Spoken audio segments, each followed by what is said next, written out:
Eu não sou cachorro não, pra viver tão humilhado.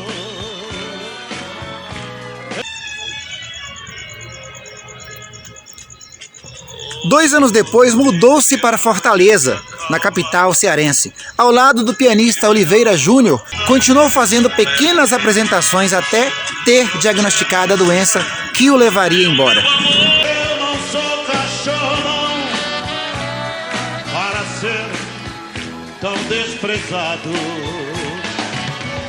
E aqui na cidade de Caetité, falando de Valdir Soriano, a sua cidade natal, o seu legado e a sua história para a música popular brasileira. Sabes compreender quem te ama, quem te adora.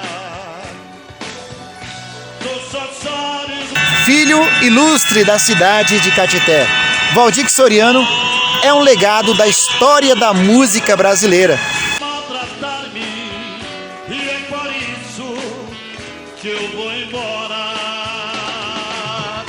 A pior coisa do... E eu vou deixando aqui meu abraço a todos vocês e convido vocês a participar e assistir mais uma parte dessa grande história. A história de Valdir Soriano impacta e impactou muitos brasileiros até os dias de hoje. A sua música, sua história, tudo isso faz parte do nosso diário e da nossa cultura brasileira. Um abraço a todos.